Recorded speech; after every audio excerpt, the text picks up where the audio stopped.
Hello and welcome to the Mysticast, where you join me, Jack Stafford, a student of metaphysics, as I talk to a variety of guests to better understand the teachings given by the Masters through the Aetherius Society, the new cosmic religion for the Aquarian Age, incorporating all yogas, Christian mysticism, theosophy, UFOs, and much, much more.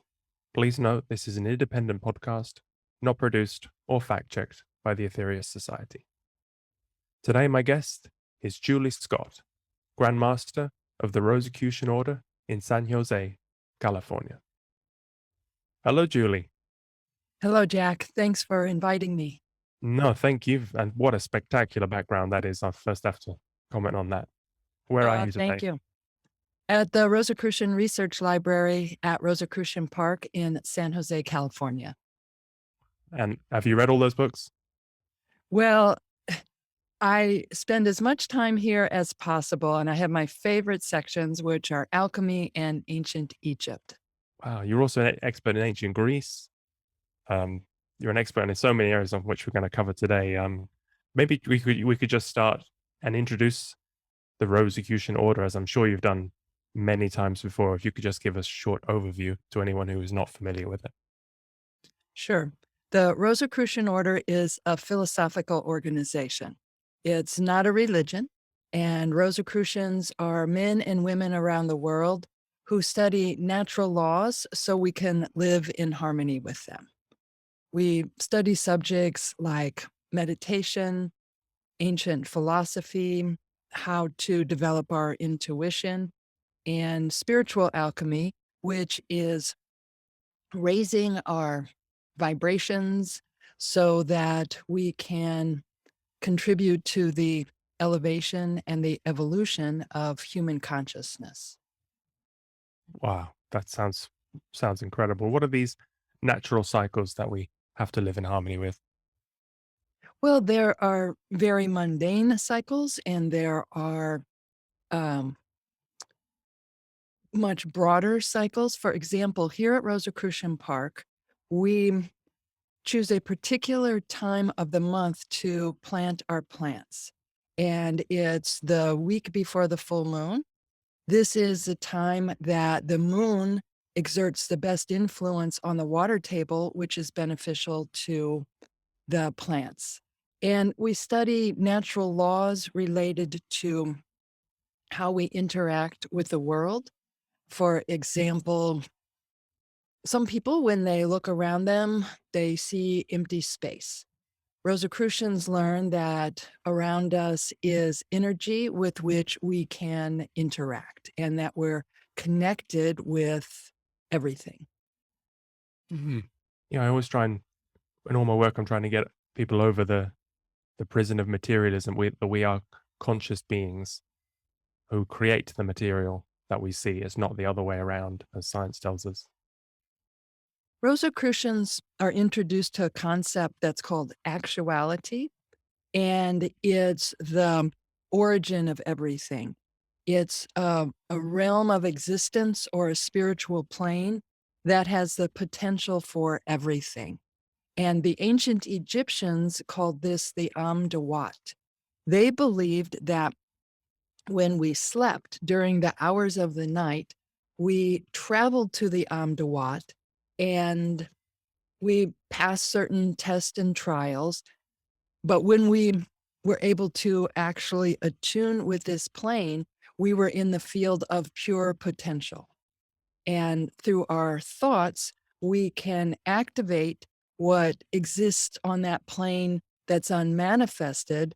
Our thoughts, especially when we also include emotions, help to manifest that. It activates that and manifests it on this plane.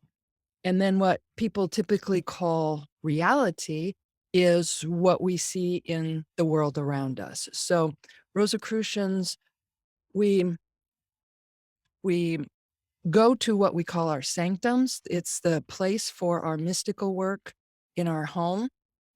And we work with energy that allows us to attune with that actuality, that pure source, to better understand the world around us and to participate in what will create in the future. So I've seen some of your podcast episodes about lucid dreaming, also about being in a lucid state in the daytime, where you are in a. Could you explain a little bit about that? It's developing our awareness and being aware in the present moment. When a lot of us, we go through our day kind of on autopilot, where we wake up and one thing leads to another, and we just do the same thing over and over. There are techniques that help us to recognize when that's happening so that we can stop living in that past that we're just recreating and create awareness in the present moment and attuning again with planes of existence that are beyond um, what we're typically used to. Again, it's associated with the past. We just keep doing the same thing over and over. So it's a chance to attune with this field that exists um, and can help us in the present moment create a new future, really moment by moment. Because that's something I really struggle with, these repetitive thoughts, and I have no original thoughts unless I'm listening to a really good podcast, and then so my brain's a radio, and I do struggle with this. So you think some of the Rosicrucian practices could help with this? They've definitely helped me, really just shining light on when that happens. Our repetitive thoughts were created to help us survive in different circumstances. So we'll have, we'll see something and that triggers the next thought and the next thought. And these are all neurons firing in our brain. Our brain associates and creates networks in our brain. So we don't have a lot of control over it if we're not aware. One thing happens and, we could sometimes all of us will think, "Oh, I kind of overreacted in that situation," or "I wonder why I behaved that way." It's when these neurons that we trigger the first one, and it's just a chain reaction that was helpful to us in the past. Mhm. Maybe when we were a child, or maybe when we were under attack in some way, or felt that we were, a more stressful situation. So here are some examples. Rosicrucians every night are encouraged to take some time to review the day.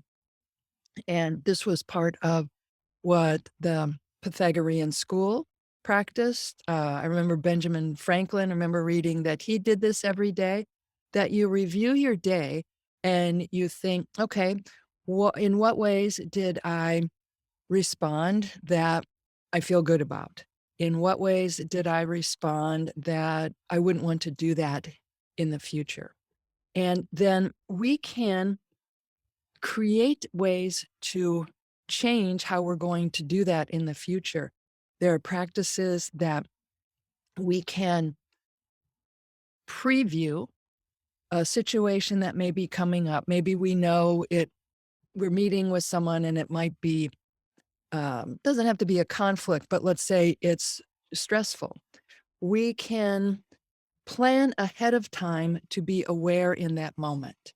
And we can look at our day, things that we typically do every day.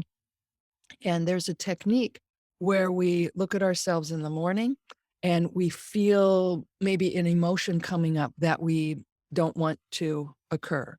So there's a technique where we say a word to help us be aware of that. Then we see ourselves later in the day. We say a word, the word we say is change. So we say change. So it's a stopgap. We say change in the morning. We see ourselves in the afternoon.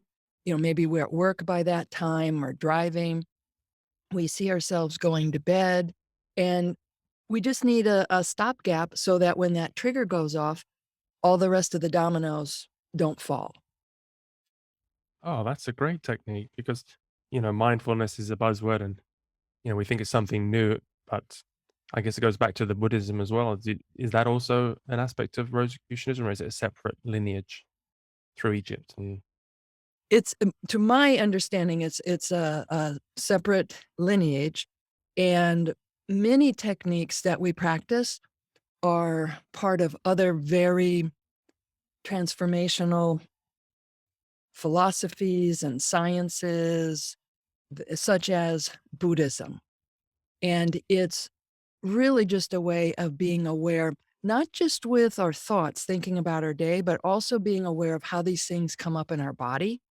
And Rosicrucians practice chanting that we call intoning vowel sounds. And these stimulate particular centers in our body that are like chakras, but a little bit different. They're where a lot of nerves come together, and they're usually associated with um, a gland, but also with an organ or the solar plexus, which affects organs in the abdomen. So we intone these vowel sounds that help to get these centers back in harmony. So there are ways to do it mentally, emotionally, through our body, and then also with attuning with these other planes. Are these like Sanskrit sounds? They are similar to that. Mm. Some of the vowel sounds that we do are, which is so sacred in Hinduism that it's believed that if you can intone, and in some cases, they use the word, although they're different sounds, if you can intone it perfectly, that you will instantly achieve nirvana or self-liberation, and Mm. that sound is also important in Buddhism. So there's sounds like that, and and and these sounds, you can feel them stimulating different parts in your body.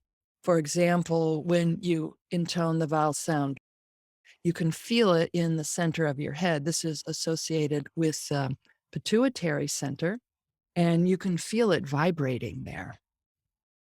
Isn't that fascinating? Because I guess all these different strains, these religions, these practices, these groups, they're all dealing with the human condition, and we all have the same. We're stuck with the same chunk of meat now, and so they've all found different solutions. But yeah, there are these universal wonder keys, these sounds, which will unlock all the doors. When you think of the powerful influence that the Buddha's enlightenment has had on so many people, and you think of masters like Jesus and all the masters in the world, it certainly seems that they tapped into this same source, that somehow they came to have a connection with that realm and then shared their wisdom with others for their benefit. Mm. Yeah, in all the religions, it's sound, isn't it? The word was spoken first, and it's all sound across all the ancient traditions. There That's my understanding, and I'm always fascinated in when we take journeys to Egypt. There's a, obelisk that's unfinished, and you can wonder at how they could have possibly gotten that obelisk to stand, and how they could possibly have built the Great Pyramid that has millions of stones, each of them weighing from 2 to 50 tons. And there's really very convincing evidence that the ancient Egyptians knew how to use sound in very mechanical ways for things like that, as well as in healing. Wow, because you're you're an expert in Egyptian. I've been researching the Rosicrucian Park. I've seen the pictures online where you are now. It's beautiful. You have a Egyptian architecture, and so yes, did you use sound to do that, or you used old fashioned techniques?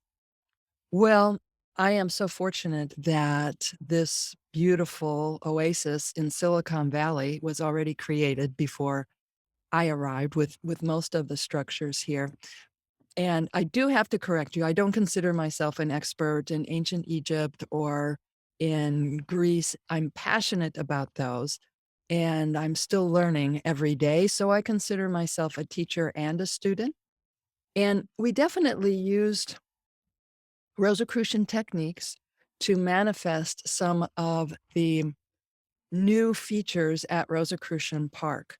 We have built a peace garden that's modeled on, it's an educational garden that's authentic to the 18th dynasty of ancient Egypt.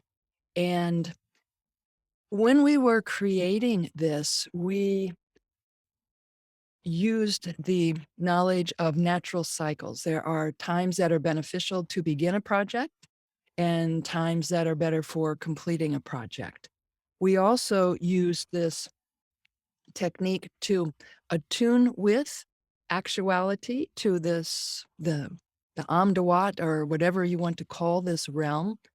And I remember sitting in the space that where we have the Rosicrucian Peace Garden, there were some buildings there that we weren't using anymore that were constructed in the 1920s. And they were for a different time when we were mailing a lot of things out, and now our members receive their lessons online.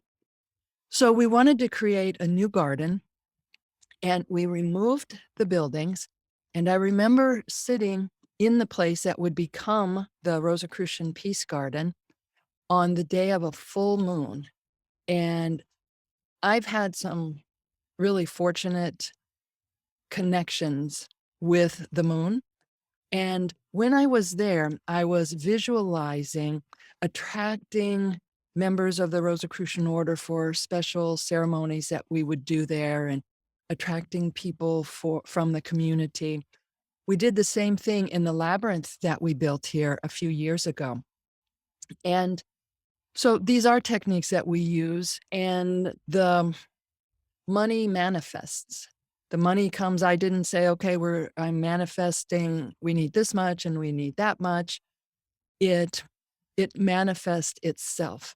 And I think it was in 2017 when we had the solar eclipse. And I hadn't thought about a solar eclipse when I was doing this visualization. And on that day, we invited Rosicrucian members to come to the labyrinth, and we had a bunch of the special glasses that you wear. And we found that I walked up to the museum, and I'm like, wow, there are a bunch of people here at the museum. And it happened to be closed that day. It wasn't a day we were open. And then I walked into Rosicrucian Park, and there were people everywhere. The entire community was drawn they wanted community that day. They wanted to experience the solar eclipse with other people.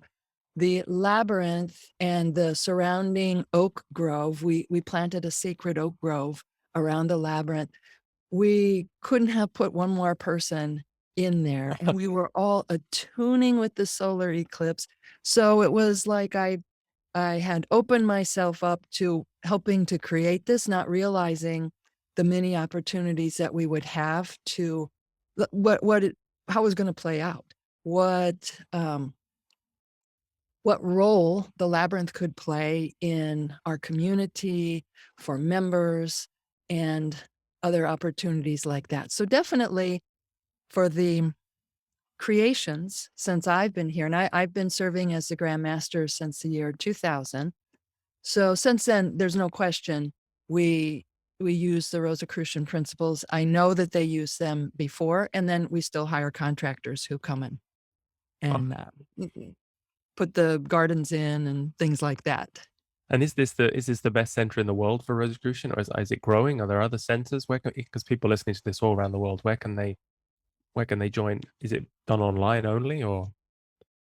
Well, the best place to join is online, and the official name of our organization is the Ancient and Mystical Order Rosicrucis. And Rosicrucis is Latin for rosy cross. And again, it's not religious. The cross predates Christianity by thousands of years. And so our main website is AMORC, AMORC, the first letter of all those words, .org. And then that leads to the different Grand Lodges around the world. So we have Grand Lodges based on the language that people speak, because we receive our lessons in English or French or German. So each Grand Lodge is impressive in its own way. They're, these are really important centers for us, for members to connect with. Our Grand Lodge was established in 1915, and Rosicrucian Park was established in 1927. And it started with one lot here. And the man who founded the Rosicrucian Order, H. Spencer Lewis, even when it was just one lot, the letterhead said Rosicrucian Park. Mm. He envisioned this. People said, well, why do you? This is a theme you've learned. Right. So the people, he said, people would ask me, why do you call this Rosicrucian Park? And he said, because that's the way I see it. Mm-hmm. And little by little, he bought up each of the, it was, there were little farms here. We have a square block. It's a 6-acre square block. And there was a little farm. There were some houses. So as these became available, Rosicrucian Park was expanded to what it is now today. And then it's always interesting to me that we have this oasis of tranquility in the middle of what became Silicon Valley. You know, San Jose is Silicon Valley. That's some hot real So, estate now. You mean? yes. And just such different energy around us. And we have this little core here. Every day, we have a meditation for peace and healing in our grand temple. And I remember the first time I stepped onto Rosicrucian Park, it feels different. Mm-hmm. When you step onto this land All that right, has all right. been. Stop now. Oh, no, well, you have to come visit. No, I have to. This is just you're killing me here. I mean, I'm in Italy, so I'm in a beautiful place, but I don't have that. When you get so many people, in the same spirituality praying in one area. I mean, okay, we have churches, but you don't really have th- this energy that I'm getting from you. Is just fantastic. So, yeah, let's change the subject. It's terrible. Okay. But because I thought the Rosicrucian Order came from the 16th century. That's when you look on Wikipedia. But now I'm understanding from you, it was Egyptian, but it even goes before then to Atlantis and Lemuria.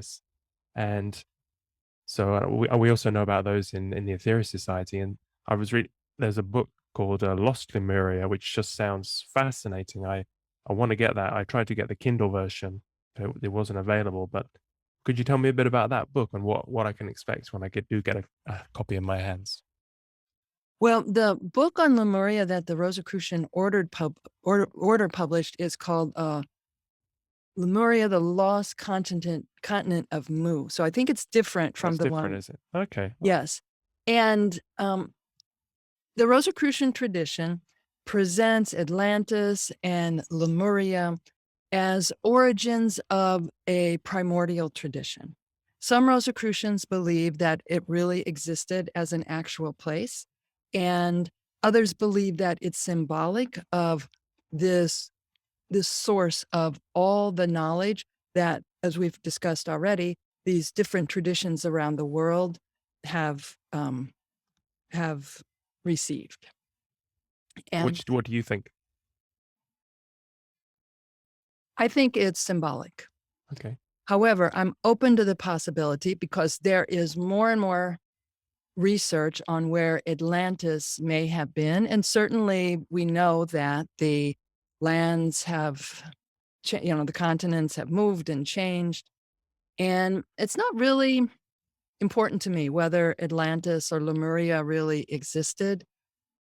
It's that we have this, that we embrace the possibility of a perfectly harmonious civilization where people live together with for the good of the whole, where they support each individual and take care of each other and use technology for the betterment of the world and the planet. So that's what's important to me. I don't know if I'll ever know if Atlantis really existed. So And do you believe in reincarnation in the Rosicrucian Order? the Rosicrucian Order doesn't tell anyone you have to believe this or that. And we explore in our teachings, our lessons that we study at home, does this make sense to you? Mhm. So reincarnation is presented as just some facts regarding what's been reported about reincarnation. And some Rosicrucians believe that we have an aspect of ourself that lives on forever in different bodies. And other Rosicrucians believe that this essence is kind of stirred back into the soup and you're not quite so distinct, Hmm. but some part of you goes on. And a lot of Rosicrucians, we have a lot of Rosicrucians who are scientists. And a lot of Rosicrucians also believe that we are this energy that goes to whatever realm until it's time for us to incarnate again. And the Rosicrucian philosophy offers that all of life is a vehicle for the divine to just constantly reflect upon its own reflection, to just constantly contemplate upon what it is. So we're vehicles so that whatever you call the divine can experience itself. Okay, to gain experience. For the divine to experience itself. Mm. And it makes us more and more refined vehicles for that. So life is expressing itself through us. And if there's a meaning to life, it's so that life can reflect back on itself. Yeah, that makes sense. Yeah, because there is one God, but there are many manifestations at different levels of consciousness. And what about free will and karma? I've heard that also mentioned in some of the teachings. What's your interpretation of that? Yes, we have lessons where we study free will and karma. And karma is very practical from a Rosicrucian perspective. Karma is not a punishment at all. It's simply the result of our actions, the result of our past thoughts or past actions. And free will is there's a combination of what is the bigger picture and what is kind of the momentum of what the divine is unfolding. And there's our free will, whether we want to get in the flow and be vehicles for that, or if we want to do something other than that. And this goes back to what I was mentioning about understanding natural laws so we can live in harmony with them. That's pretty much the bottom line for our the experiences that we have in our sanctums.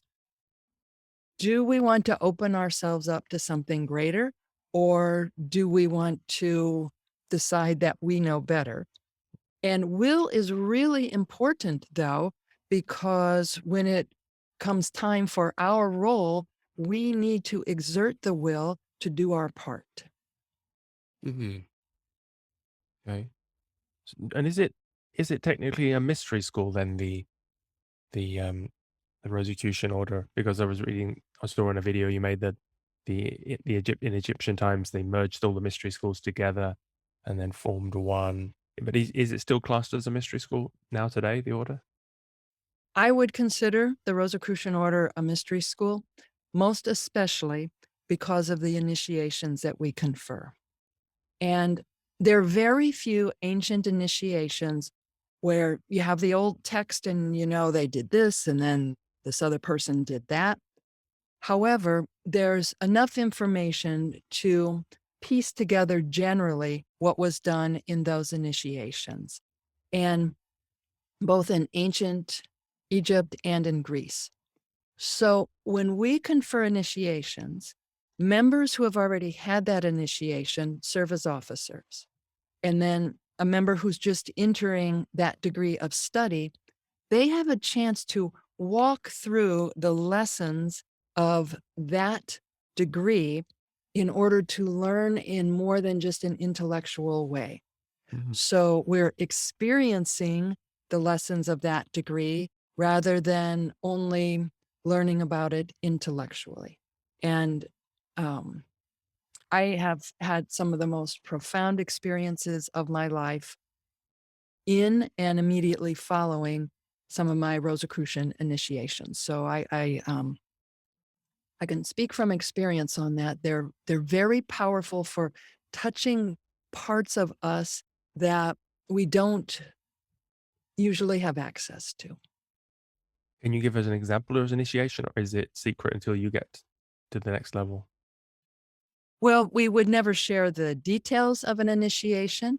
There is, there's one of our initiations where we explore geometry from more than just um, an intellectual understanding, where we're experiencing geometry. There are there's an initiation related to the 4 elements of alchemy, where we are experiencing it more than just, if you were reading about it. We work with, um, the not only are there officers who serve, and there are the candidates, we also have other members who are witnesses who help create the energy within the temple to make it as powerful an experience as possible. Is that with mantra?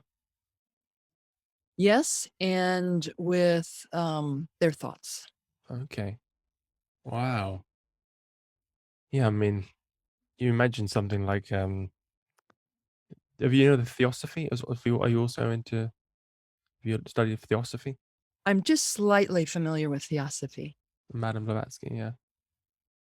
Because also wondering what, because when you say things like that, people wonder about the mystery schools and they think of the Freemasons and the very secretive societies and um but it's not anything like that. It's to raise consciousness and so you can be of better service to humanity, no? Yes. Do Yeah, you that's really the mission of the Rosicrucian Order is to preserve and perpetuate the Rosicrucian teachings and to contribute to the evolution of consciousness. And we do that by working on our own consciousness, by sending thoughts into the world that are uplifting, and by I love one concept in the ancient Egyptians' belief system about how we're made up. They believed there were 9 aspects to a person. There's the Ka and the Ba, and um, one aspect is our presence in the world. So this is what we all take with us wherever we go. When we interact with someone, they're never the same and we're never the same. We bring energy with us into a place, into our interactions. And there's an aspect that the ancient Egyptians, an aspect of the soul that was our name. So they believed that we all had our names that we were given, but there also was a secret, sacred name. They called this the Ren. That's the aspect of ourself that is the name. And this still exists in many traditions. Like if you've ever heard of running elk or she who speaks with the stars.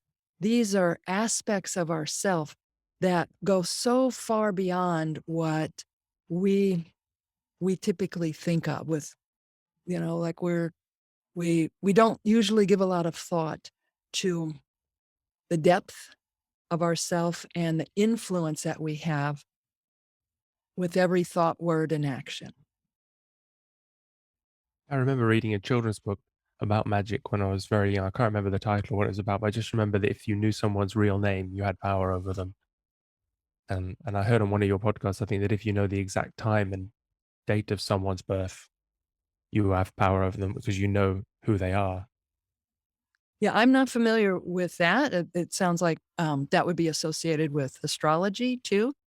Um, but but what you said about our name is that is something that we just don't think of, but it's who we are. It's part of our essence.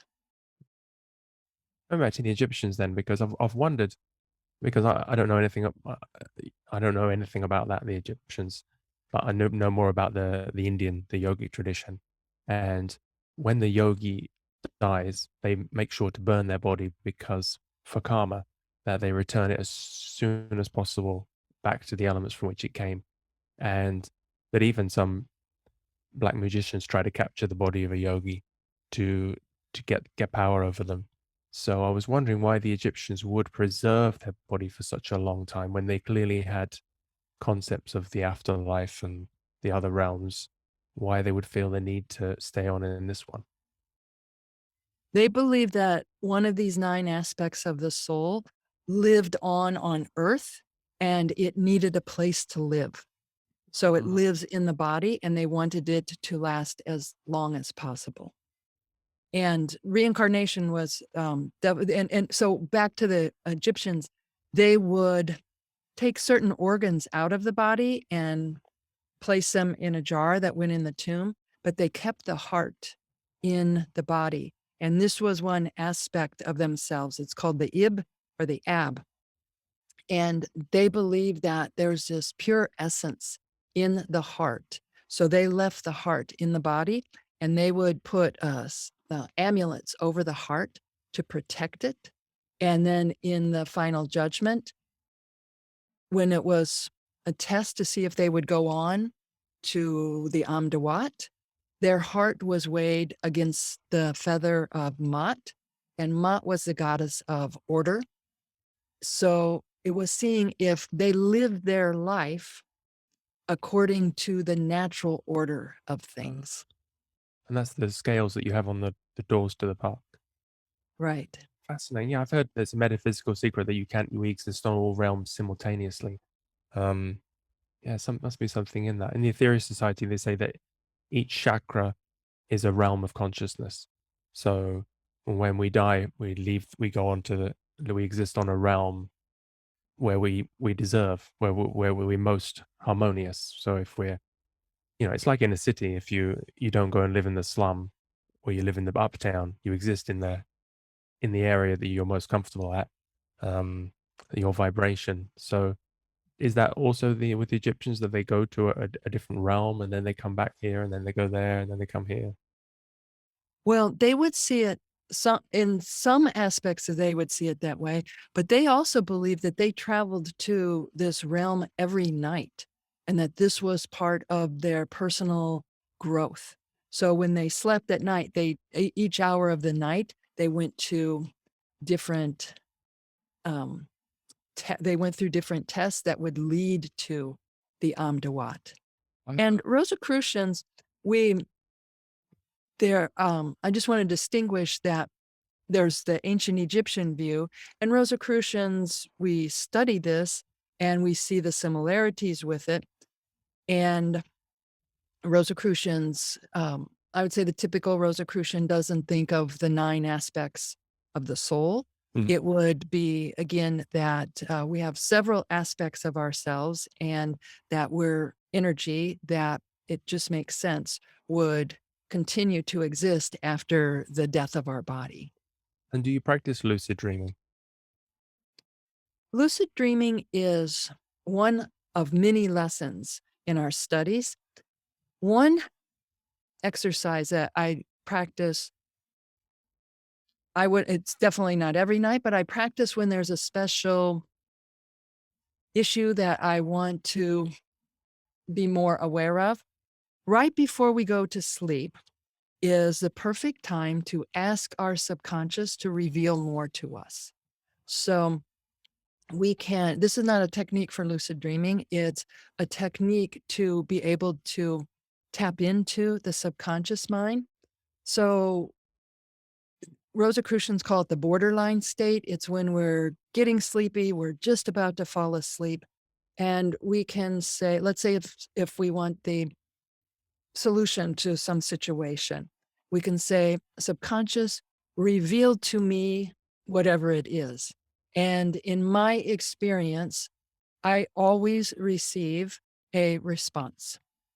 So our subconscious knows so much more than our conscious mind, but it's kind of, you know, closed off sometimes. So if we do this right before we go to sleep, then this answer may come to us in a dream. Sometimes it comes to me the moment I say that to my subconscious, or it might come to us in the next couple of days. When you're dreaming, because when I'm dreaming, I wake up in the morning and I realize when I'm dreaming I'm an idiot. I do things, things that I would never do when I was awake. So part of my brain, is it my conscious mind that's dreaming, or is it because it's not definitely not my higher self? What's your take on it? Are you fully conscious in your dreams? Can you direct them? That's only happened to me a couple of times. So that's my understanding of lucid dreaming. And, when it happens, it's like, there's no question that you're Mhm. doing that. Um, Many years ago, a friend of mine and I, we led a class for new members, and every Tuesday night for 2 years, we met to study the first lessons in the Rosicrucian teachings. And this group became we really bonded with each other. So, one time we said, "Oh," we were talking about dreams, we said, "Okay, let's meet in our dreams." So, we everybody before we went to sleep, we told our subconscious that we wanted to meet in our dreams, and we had very interesting experiences. Not everyone experienced it, but, so one of the members, his name is Eric, he described about that he met us in his dreams, but it was in the future. So shortly after that, Eric got a job in Asia, and we didn't see him for a number of years. And then my friend who helped me facilitate that class, we went to see the film, I think it's called Inception. Is that the one with Leonardo A DiCaprio? dream within a dream within a dream. Yeah. Yes, so we went to see went to see this movie, just happened to go see that movie. We hadn't seen Eric in a number of years. He was at the same film, Oh, okay. and we all just stopped right in our tracks. We're And like, not just any movie, not just not just that. any movie, but this film about a dream about being within a dream and being in your subconscious, Oh my and god. there were no words. My friend who was the co-facilitator and Eric and I, we literally stopped in our tracks, our mouths open. We couldn't believe it. So there's just so much more than we're aware of, and so many things for for me personally, so many things fall into place that I'm so grateful for that sometimes I'm just giddy. Sometimes I'm just like, this life is so cool. This is just like, who could have thought of this? How could this stuff be happening? So it's just really a privilege for me to be a Rosicrucian, and I'm so grateful to have been introduced to these experiences that lead to such giddiness. Yeah. That's such a positive attitude to have, because I'm sometimes I get so frustrated because if I've been in countless incarnations and I keep coming back here and I keep having to learn the same lessons, then I'm still searching for the truth, and it can get a bit down though. I am inspired by trees, and I spend as much time as possible out in nature. And I think that helps me to not want this to end, to not think, okay, I've had enough of these incarnations. There's just so much more to experience and enjoy. And when I'm around trees, whatever whatever's going on in the world, it just, I just bathe in it. I just feel it cleanse me. Yeah. I need to spend more time with trees. I don't spend enough time in nature. Yeah. And I live in the countryside and you live in a city, so yeah. There's no excuses. Yeah, because we are, I guess if you stop struggling against you already are, we are already sparks of the divine. We already are what we want, what we seek. I understand that on a mental level, but I don't live in this bliss state at all. I have my moments too. Mm. And something that's helpful for me is to try to find that first neuron to trigger and just let the networks take off, because that's what's happening when, I mean, plus I stay off the news as much as possible because there is no um, beating that system. So if we can trigger just one spark, then those networks, those neural networks that sometimes take us down the wrong path, that doesn't feel good and are not contributing to um, our growth. If we can hold on to one tiny little spark and get it to trigger those neurons in that network, and if that can just lead back to the idea of that actuality and that we're here for one purpose, and that is for the divine to experience itself through my eyes, through whatever craziness is being created in the world, through my emotions, that I'm doing my job and I try to have as much fun with it as possible. Well, you're definitely doing that. It's very inspiring. What do you believe in Kundalini in the Rosicrucian Order? Kundalini is not part of the Rosicrucian teachings. I'm slightly familiar with it. And these psychic centers that I mentioned earlier that are around the chakra areas, they're not up the spine, but when these are in perfect harmony, I've experienced sometimes, it's not often, a handful of times where, in fact, the very first time I went into a Rosicrucian temple, I experienced this. A friend of mine was a Rosicrucian, and I had no idea what it was, but she was a role model for me. And I asked her, how do you stay so calm? And we were in a couple of stressful situations, and I was like, "Ugh," and she behaved exactly like I wished I had behaved. And I said, "How do you do that?" And she said, "Have you ever heard of the Rosicrucian Order?" And I said, "No." And then she didn't tell me any more about it, because Oh, I think she knew that drop the mic. exactly. I think she thought if she pushed it, I'd be like, "No, no, I don't like groups. Mm. I'm happy for you, but this isn't for me." So she was a really good role model, and later she became a mentor for me. So I asked later, because I saw her in another stressful situation where she was very calm, and she mentioned the Rosicrucian Order again. And this time I said, "Well, tell me more about this." So I joined the order, and the first time I went to a Rosicrucian event, it was in a lodge that had um, Egyptian architecture and decor. Everything was different for me. And the officers were wearing robes. And I'm like, okay. Where was This, this?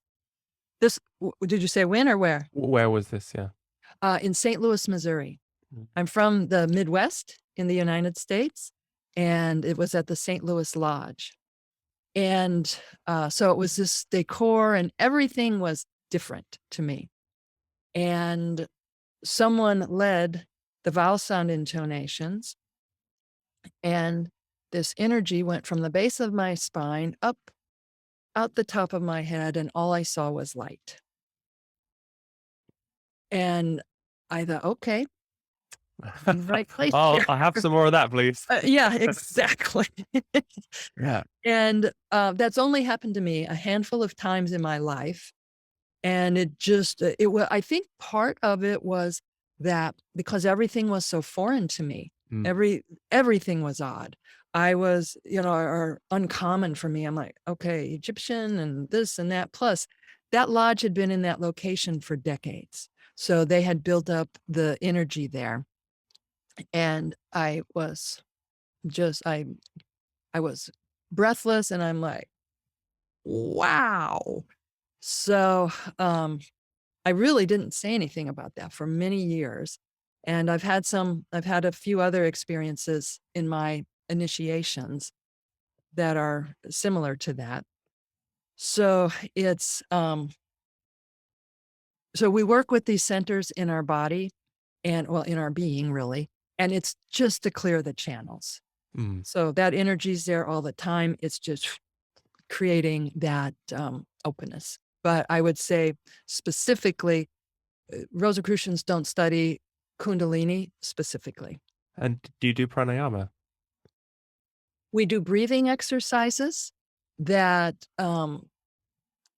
we don't put our fingers on our nose like that, but we do what we call positive and negative breathing, which, as I'm sure you know, is not negative, is not like bad and good, but it's the polarities. Mhm.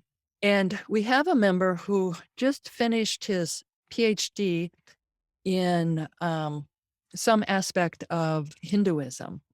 And he said, that when we do these exercises with the positive and the negative, we stand in different positions and do things like that. He said, that's the same thing as when in other traditions they do this. It's balancing the negative and the Ida positive. Pingala in Yeah. Yeah. So we don't use that or call it that, but we have techniques to balance those polarities. and do you retain the breath inside or outside? Yes.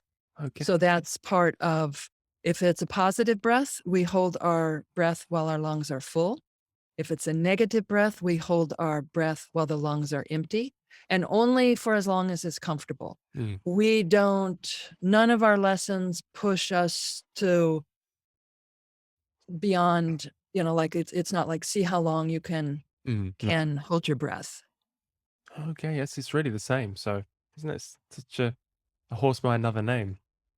Yes, and H. Spencer Lewis, a man who founded the Rosicrucian Order, AMORC, in 1915, he was an amazing individual. He was from New York and then moved the headquarters of the Rosicrucian Order to San Jose. And he was a business person, but he had also been the he was the president of the American Psychic Institute, and he was an ordained Buddhist monk.